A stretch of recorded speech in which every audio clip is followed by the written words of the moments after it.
Hi hello ನಮಸ್ಕಾರ. ನೀವು ನೋಡ್ತಾ ಇದ್ದೀರಾ ಸಮತಾ ಪಬ್ಲಿಕ್ ನ್ಯೂಸ್ 24x7. ಬಾಗಲಕೋಟೆ ನಗರದ ಜಿಲ್ಲಾಡಳಿತದ ಭವನದ ಮುಂದೆ ಪ್ರತಿಭಟನೆ ನಡೆಸಿದ ಆಶಾ ಕಾರ್ಯಕರ್ತರು ಪ್ರೋತ್ಸಾಹಧನ ಸೇರಿಸಿ 10,000 ಕನಿಷ್ಠ ಧನವನ್ನು ಏಪ್ರಿಲ್ 1ರಿಂದ ನೀಡುವುದರ ಸರ್ಕಾರ ಆದೇಶಿಸಬೇಕು ಹಾಗೂ ಯೋಜನಾ ಕಾರ್ಯಕರ್ತರಿಗೆ ಬಜೆಟ್ನಲ್ಲಿ 1,000 ರೂಪಾಯಿ ಹೆಚ್ಚಿಸಿದಂತೆ ಆಶಾ ಕಾರ್ಯಕರ್ತರಿಗೂ 1,000 ರೂಪಾಯಿ ಹೆಚ್ಚಿಸುವುದು ಹಾಗೂ ವಿವಿಧ ಬೇಡಿಕೆಗಳನ್ನು ಈಡೇರಿಸಬೇಕೆಂದು ಒತ್ತಾಯಿಸಿ ಜಿಲ್ಲಾಧಿಕಾರಿಗಳ ಮೂಲಕ ಸರ್ಕಾರಕ್ಕೆ ಮನವಿ ಸಲ್ಲಿಸಿದರು. ಕನಿಷ್ಠ 10,000 ಗೌರವಧನ ನೀಡುವುದು ಹಾಗೂ ವಿವಿಧ ಬೇಡಿಕೆಗಳನ್ನು ಈಡೇರಿಸುವಂತೆ ಒತ್ತಾಯಿಸಿ ಬಾಗಲಕೋಟೆ ನಗರದಲ್ಲಿ ಕರ್ನಾಟಕ ರಾಜ್ಯ ಸಂಯುಕ್ತ ಆಶಾ ಕಾರ್ಯಕರ್ತರ ಸಂಘದಿಂದ ಪ್ರತಿಭಟನೆ ನಡೆಸಲಾಯಿತು. ವರದಿ ಮುಸ್ತಫಾ ನದಾಫ್, ಸಂಪಾದಕರು ಮೋಹನ ಕಾಂಬ್ಳೆ. ಮುಂದಿನ ಸುದ್ದಿಯೊಂದಿಗೆ ಭೇಟಿಯಾಗೋಣ. ಅಲ್ಲಿಯವರೆಗೆ ನೋಡ್ತಾ ಇರಿ ಸಮತಾ ಪಬ್ಲಿಕ್ ನ್ಯೂಸ್ 24x7. ನಮಸ್ಕಾರ.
ಇಲ್ಲಿವರೆಗೂ ನಮ್ಗೆ ಆದೇಶ ಬಂದಿಲ್ಲ.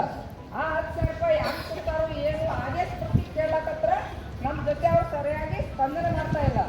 ನಾವು ಮೊನ್ನೆ ಬೆಂಗಳೂರಿಗೆ ಹೋಗಿದ್ದೀವಿ. ಮಂಗಳವಾರ ಹೋಗಿ ಭೇಟಿಯಾಗಿ ನಮ್ಮ ಏನು ಆಶಾ ಸುರಕ್ಷಾರ ಒಂದು ಮನವಿ ಕೊಡಕ್ಕೆ ಹೋಗಿದ್ದೀವಿ ನಾವು.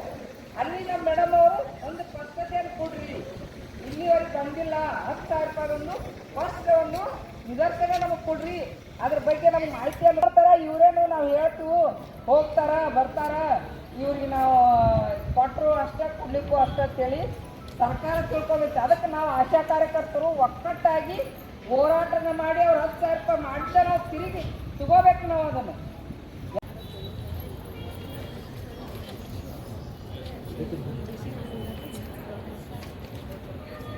ಸಾಕಷ್ಟು ಪ್ರಯತ್ನಿಸಿದಾಗ ಈ ಸಭೆ ನಡೆಸಿರುವುದಿಲ್ಲ. ಈ ಆಯವ್ಯಯದಲ್ಲಿ ರಾಜ್ಯದ ಸುಮಾರು 2,50,000 ಅಂಗನವಾಡಿ ಬಿಸಿ ಊಟ ಕಾರ್ಯಕರ್ತೆಯರಿಗೆ ರೂ 1,000 ಹೆಚ್ಚಿದೆ.